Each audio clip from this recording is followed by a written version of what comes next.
Welcome back, everybody. I am Adam Brisbane, standing here in Clarke's Hardware in the New London Shopping Center with Lori Lordson. Welcome back, Adam. Welcome. Today we are going to talk about yards, but not necessarily the way we would talk about it in the spring or maybe even the summer. We're actually talking about preparing it and keeping it so when the snow, I don't even like saying that word yet, but when that comes and it's gone, your yard looks good. So we're going to talk about lawn prep for the fall. Right, we are. So let's start off with something that probably irritates a lot of people, the critters that live underneath your grass sometimes, like your moles and your stuff like that. So let's talk about how you would probably remove them from the equation, let's just put it. Well, the moles and voles, maybe they're eating grubs, Yes. which if you had followed instructions back in the spring, maybe you wouldn't have had too bad a problem and we wouldn't have to worry about them. You know me a little too well on that one. But again, they can be there whether you have grubs or not. And in the spring, you don't want to have the snow melt and have all their big piles of dirt. You can put down pelletized castor oil, which helps repel them. It's non-toxic. You just water it in. Your kids can play on the lawn. Your dogs can run across it. And hopefully the moles and voles and other burrowing rodents like chipmunks and skunks will also leave the area. Okay. Now, just on that real quick, what if that doesn't seem to be doing the trick? Do you guys have other less palatable options perhaps to remove, just to basically get rid of them if the repellent isn't working but you still want it? Do you guys have things here? We do have various traps that have a heart and some permanent removal traps, shall we say, eradicating traps. See, I'm bouncing around the issue because I'm married to quite the animal lovers. So we got rid of the rodents, the moles, the voles, stuff like that. Now we're going to actually attacking the actual roots of the grass and stuff like that. Right. Now, if you do have damage, you may want to do some overseeding, or it's also a great time to start a totally new lawn. Okay. And we have various seeds that you can use.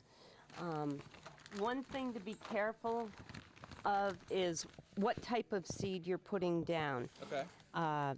This particular grass, quick lawn, everybody wants a quick lawn, but it's almost totally annual grass seed, which means it's going to come up fast, grow like crazy this fall, and once the frost kills it, it's no more. But it does help keep an area from eroding with rain and wind until you can get a real lawn. Or if you want like a real quick punch in a couple weeks. Yes. Say your in-laws are coming over and you want to show them that you actually pay attention to your yard and stuff like that. Or there are different mixtures of perennial seeds that are mixed according to whether you've got a sunny spot, a shady spot, kind of in and out of sun and shade.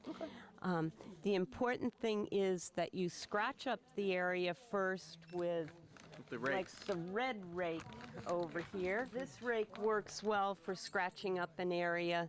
You can top dress it with a little bit of topsoil or compost, throw your seed down, and then, most important, you need to water. The seeds will not germinate without water, so you've got to keep them watered.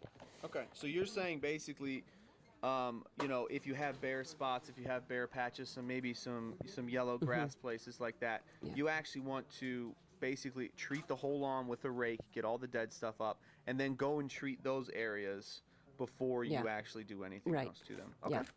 All right. So, cool.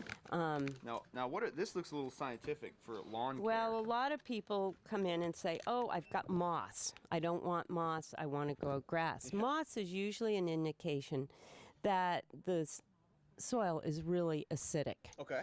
But you really should test your soil to find out what the pH is before you start putting down anything.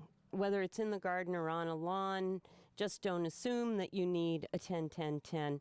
Test your soil. The Extension Service has soil test kits. They give a very accurate report on what your pHs, what your nitrogen, phosphorus, and potassium are, and tell you what to add. And you don't need But some the sort home gardener, for a quickie, I want to know if my soil is acidic or alkaline. Okay. This, you put the little probe in wet soil, and it's going to tell you what your pH is.